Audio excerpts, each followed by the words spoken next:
ఆశ్చర్యకరమైన బైబిల్ పాఠంగా దినవృత్తాంతములు 2వ గ్రంథము 29వ అధ్యాయం చదువుకుందాము. హిజ్కియా ఏలనారంభించినప్పుడు 25 ఏండ్ల వాడై 29 సంవత్సరములు యెరూషలేములో ఏలెను. అతని తల్లి జెకర్యా కుమార్తె, ఆమె పేరు అబీయా. అతడు తన పితరుడగు దావీదు చర్య అంతటి ప్రకారం యెహోవా దృష్టికి యథార్థముగా ప్రవర్తించెను. అతడు తన ఏలుబడి యందు మొదటి సంవత్సరం మొదటి నెలను యెహోవా మందిరపు తలుపులను తెరచి వాటిని బాగుచేసి యాజకులను లేవీయులను పిలువనంపి తూర్పుగానున్న రాజవీధిలో వారిని సమకూర్చి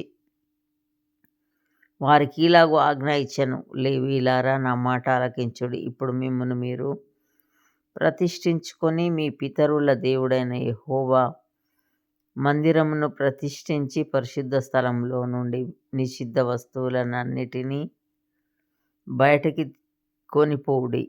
మన పితరులు ద్రోహులై మన దేవుడైన యెహోవా దృష్టికి చెడు నడతలు నడచి ఆయనను విసర్జించి ఆయన నివాసమునకు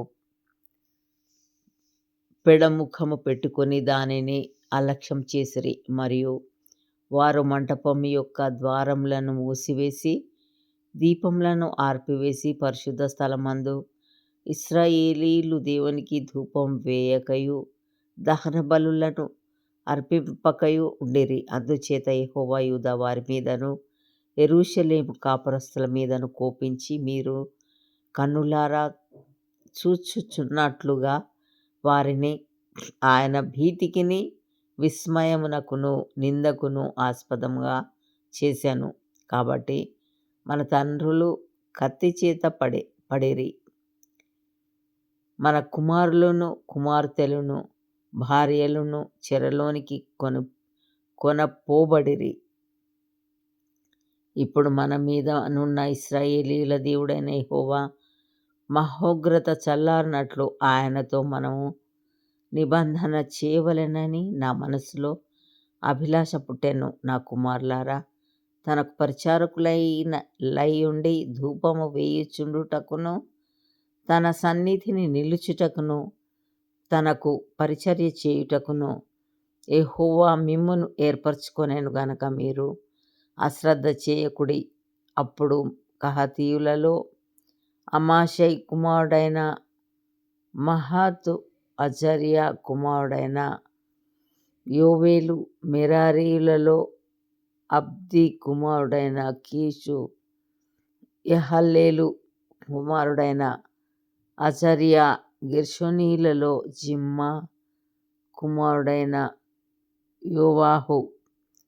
యోవాహు కుమారుడైన ఏదెను, ఎలీషాపాను సంతతి వారిలో షిమ్రీ, యెహీయేలు, ఆసాపు కుమారులలో జెకర్యా, మత్తన్యా, హేమాను సంతతి వారిలో యెహీయేలు, షిమీ, యెదూతూను సంతతి వారిలో షెమయా, ఉజ్జీయేలు అను లేవీయులు నియమించబడిరి.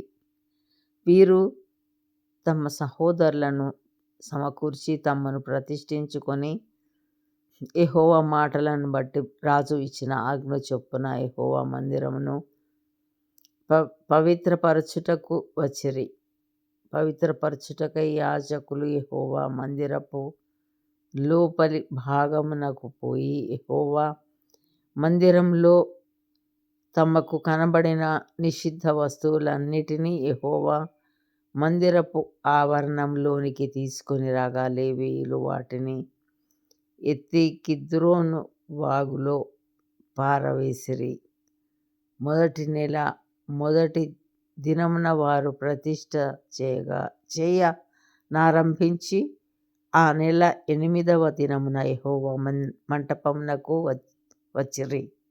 ఈ ప్రకారం వారు 8 దినములు యెహోవా మందిరమును ప్రతిష్ఠించుచు మొదటి నెల 16వ దినమున సమాప్తి చేసిరి. అప్పుడు వారు రాజైన హిజ్కియా యొద్దకు పోయి, మేము యెహోవా మందిరమంతటిని, దహన బలిపీఠమును, ఉపకరణములన్నిటినీ, సన్నిధి రొట్టెలు లుంచు బల్లను పవిత్రపరిచి ఉన్నాము. మరియు రాజైన ఆహాజు ఏలిన కాలంన అతడు ద్రోహం చేసి పారవేసిన ఉపకరణములన్నిటినీ మేము సిద్ధపరిచి ప్రతిష్ఠించి ఉన్నాము. అవి యెహోవా బలిపీఠం ఎదుట ఉన్నవని చెప్పిరి. అప్పుడు రాజైన హిజ్కియా పెందలకడ లేచి పట్టణపు అధికారులను సమకూర్చుకొని యెహోవా మందిరమునకు పోయెను.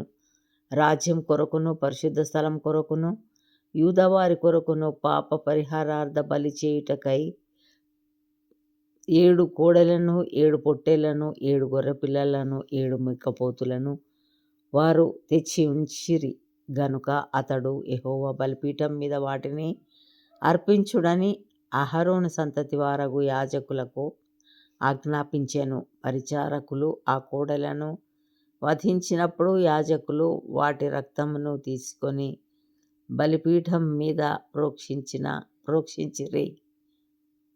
ఆ ప్రకారం వారు పొట్టేళ్లను వధించినప్పుడు యాజకులు ఆ రక్తమును బలిపీఠం మీద ప్రోక్షించిరి. వారు గొర్రె పిల్లలను వధించినప్పుడు ఆ రక్తమును బలిపీఠం మీద ప్రోక్షించిరి.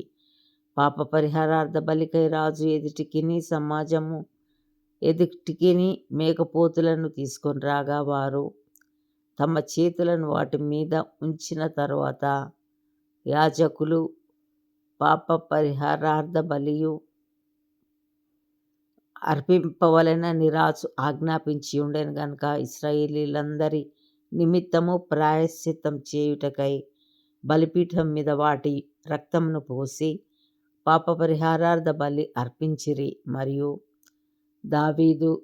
దావీదు రాజును దీర్ఘదర్శి అయిన గాదును ప్రవక్తయైన నాతానును చేసిన నిర్ణయం చొప్పున యెహోవా మందిరంలో తాళములను స్వరమండలములను సితారాలను వాయించుటకై అతడు లేవీయులను ఏర్పాటు చేసెను. అలాగు జరుగవలెనని యెహోవా తన ప్రవక్తల ద్వారా ఆజ్ఞాపించి ఉండెను. దావీదు చేయించిన వాద్యములను వాయించుటకు లేవీయులను బూరలు ఊదుటకు యాజకులను నియమింపబడిరి. బలిపీఠం మీద దహన బలులను అర్పించుడని హిజ్కియా ఆజ్ఞాపించెను. దహన బలి అర్పణ ఆరంభమగుటతోని బూరలు ఊదుటతోనూ ఇశ్రాయేలు రాజైన దావీదు చేయించిన వాద్యములను వాయించుటతోనూ యెహోవాకు స్తుతిగానము ఆరంభమాయెను. అంతసేపును సర్వ సమాజము ఆరాధించుచుండెను. గాయకులు పాడుచుండిరి. బూరలు ఊదువారు నాదము చేయుచుండిరి. దహన బలి అర్పణ సమాప్తమగు వరకు ఇది అంతయు జరుగుచుండెను. వారు అర్పించుట ముగించిన తరువాత గెరారు అతనితో కూడనున్న వారందరూ తమ తలలు వంచి ఆరాధించిరి. దావీదును దీర్ఘదర్శియగు ఆసాపును రచించిన శ్లోకములను ఎత్తి యెహోవాను స్తుతించుడని రాజైన హిజ్కియాయును అధిపతులను లేవీయులకు ఆజ్ఞాపింపగా వారు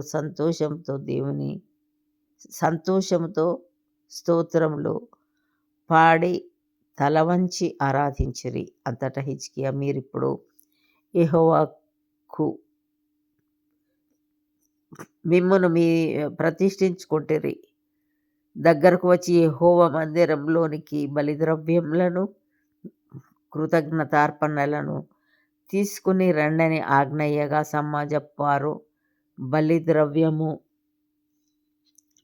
కృతజ్ఞతార్పణలను తీసుకొని వచ్చిరి. దహన బలులనర్పించుటకు ఎవరికి ఇష్టం పుట్టెనో వారు దహన బలి ద్రవ్యములను తీసుకొని వచ్చిరి.